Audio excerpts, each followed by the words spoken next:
بسم اللہ الرحمن الرحیم۔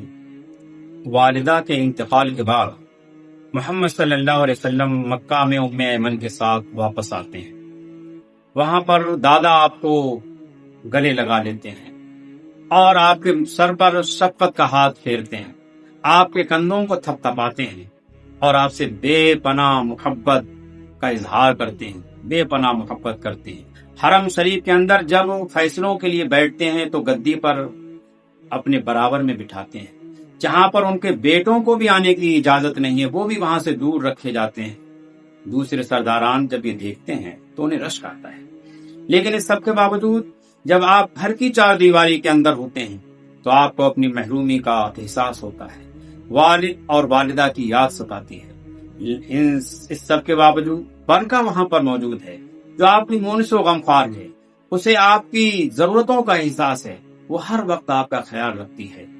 جو دادا کا سہارا، دادا کی جو شفقت ہے، دادا کی جو محبت ہے، وہ بھی صرف 2 سال تک رہتی ہے۔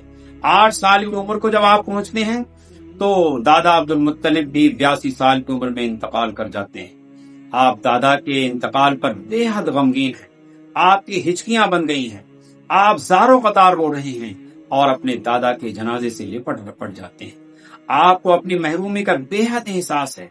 اس احساس کے چلتے ہوئے ایک ہوا کا جھونکا آتا ہے اور آپ کے قریب سے گزرتا ہے اور یہ کہتا ہوا گزرتا ہے، اے پیارے محمد صلی اللہ علیہ وسلم، آپ کو یتیمی کا داغ اس لیے دیا گیا کہ آگے چل کر آپ کو یتیموں کا سہارا بننا ہے۔ آپ کو اداسی اس لیے دی گئی کہ آپ کو آگے چل کر غم زدہ لوگوں کے کام آنا ہے۔ باپ سے، والدہ سے، دادا سے جو محرومی ہوئی، ان کے جو سہارے ختم ہوئے، جو سہارے ٹوٹ گئے، تو یہ اس لیے ہوا کہ سب سہاروں کا سہارا خالق اکبر آپ کو اپنی پناہ میں لے چکا ہے۔ دادا عبد المطلب جب زندگی کے آخری گھڑیاں گن رہے تھے، نزا کا عالم ان کے اوپر طاری تھا، تو انہوں نے ابو طالب کی کفالت میں محمد صلی اللہ علیہ وسلم کو دے دیا تھا۔ ابو طالب آپ کے والد کے ماں جائے بھائی تھے، انہوں نے آپ کا بہت زیادہ خیال رکھا، اور ان کی جو بیوی تھیں یعنی محمد صلی اللہ علیہ وسلم کی چچی، وہ ہر وقت محمد صلی اللہ علیہ وسلم کا خیال رکھتی ہیں، والدہ کی کمی کا احساس نہیں ہونے دیتی ہیں۔